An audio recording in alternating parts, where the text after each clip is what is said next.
तो पर परागन के अनुकूलन, जिसमें पहला था स्वबद्धता। स्वबद्धता के अंदर क्या होता है, जो पुष्प होते हैं उस पुष्प के स्वयं के द्वारा जो परागकण विकसित किए जाते हैं, वह परागकण उसी पुष्प के जो वर्तिकाग्र होता है उस वर्तिकाग्र के पर अनुकूलन होने के बाद भी अंकुरित नहीं होते हैं।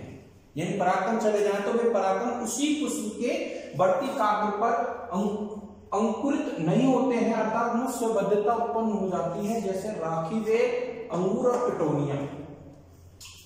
दूसरा है एक लिंगता।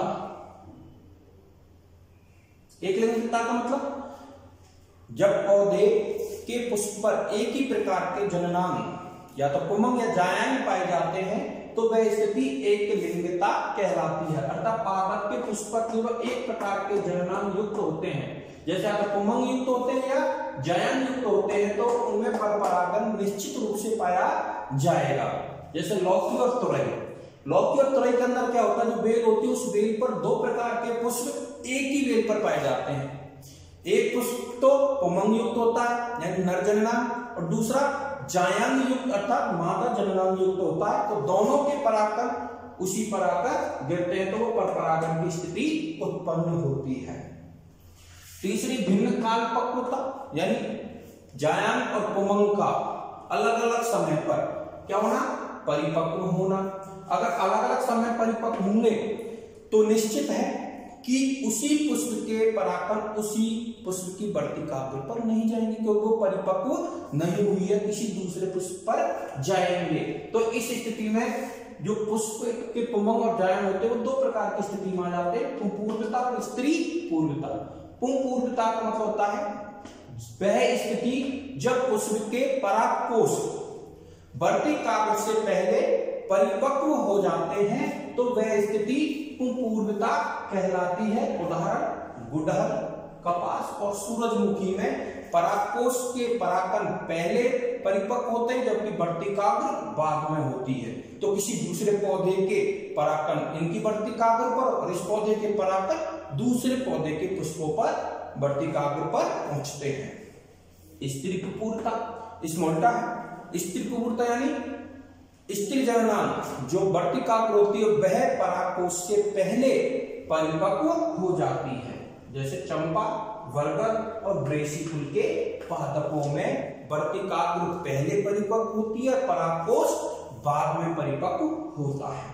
चौथा है अवरुद्ध परागनता, यानी परागन की क्रिया किस किस के मध्य होती है, परागकोश से परागकण वर्तिकाग्र पर पहुंचते हैं। अब ये दोनों ही जो अंग है वर्तिकाग्र और परागकोश, इनके मध्य एक संरचनात्मक रूप से अवरोध उत्पन्न हो जाता है। उस अवरोध के कारण इनमें पर परागन ही होता है। जैसे कैरियोफिलेसी कुल के पौधों की क्या विशेषता है कि जो वर्तिका होती है वह वर्तिका परागकोश या पुंकेसर की तुलना में बहुत अधिक लंबी हो जाती है। यानी ये पौधा है, ये परागकोश है और जो वर्तिकाग्र है वह वर्तिकाग्र इनकी तुलना में बहुत लंबी हो जाती है। इस स्थिति में पर परागन की क्रिया उत्पन्न होती है। पांचवा पॉइंट विषम वर्तिकाग्र, यानी वह स्थिति जब पुंकेसर और वर्तिकाग्र जो होती है उनकी लंबाई भिन्न भिन्न हो। छोटी पुंकेसर बड़ी वर्तिका, बड़ी पुंकेसर छोटी वर्तिका। तो ऐसी स्थिति प्रेमुला जो पौधा होता है उसके पुष्पों में पाई जाती है। इसके पुष्प में दो प्रकार के पुष्प होते हैं, जिनमें एक पुष्प के अंदर तो क्या होता है कि वर्तिका लंबी होती है और पुंकेसर छोटे होते हैं, तथा दूसरे पुष्प में वर्तिका छोटी होती है, पुंकेसर बड़े होते हैं। इस स्थिति में उसी पुष्प के परागकण उसी पुष्प की वर्तिकाग्र पर नहीं पहुंच पाते हैं, क्योंकि बड़े पुंकेसर के परागकण बड़ी वर्तिका पर पहुंचते हैं और छोटे पुंकेसरों के परागकण छोटी वर्तिका पर पहुंचते हैं। तो दोनों स्थिति पर परागन की हो जाती है। इस प्रकार पर परागन द्वारा पौधों के अंदर अनुकूलन होने पर ही पाया जाता है। तो इस प्रकार आज हमने परागन के बारे में अध्ययन किया कि परागन किसे कहते हैं, कितने प्रकार के होते हैं, उनके लिए क्या क्या अनुकूलन होते हैं।